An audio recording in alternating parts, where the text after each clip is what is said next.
Smartphone দিয়ে আপনি কি করেন? আমি জানি এই তালিকাতে অনেক লম্বা, শেষ হবে না।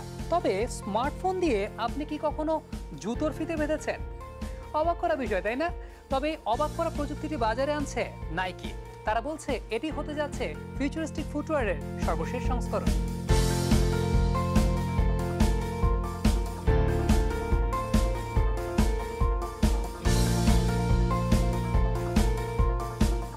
বিশ্বখ্যাত ব্র্যান্ড নাইকি সেলফ ব্লেজিং বা ফিতা বাঁধা ট্রেনার জুতা বাজারে আনতে যাচ্ছে,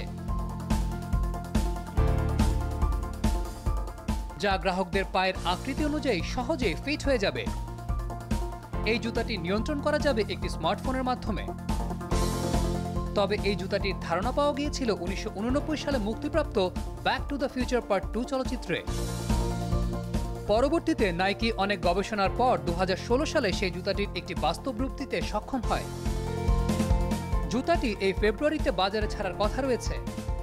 জুতাটি মূলত তৈরি করা হয়েছে খেলোয়াড়দের কথা ভেবে। বিশেষ করে বাস্কেটবল খেলায় এর প্রয়োজনীয়তা সবচেয়ে বেশি। বাস্কেটবল খেলার সময় খেলোয়াড়দের পায়ের মোশন দ্রুত পরিবর্তিত হয়। কখনো তাদের পায়ে রক্তের প্রবাহ বাড়াতে জুতাটি শিথিল থাকা প্রয়োজন, আবার কখনো বা আঁটসাঁট হওয়া প্রয়োজন। জুতার ফিটিংস আপনা আপনি পরিবর্তন করতে নাইকি এই স্পেশালাইজড জুতাটি বাজারে আনছে। যখন ব্যবহারকারী তার পা জুতায় ঠোকাবেন, তখনই জুতায় থাকা কাস্টম মোটর এবং গিয়ার তার পায়ের স্নায়ুচাপ বুঝে প্রয়োজন অনুযায়ী ফিটিংস অ্যাডজাস্ট করে নেবে।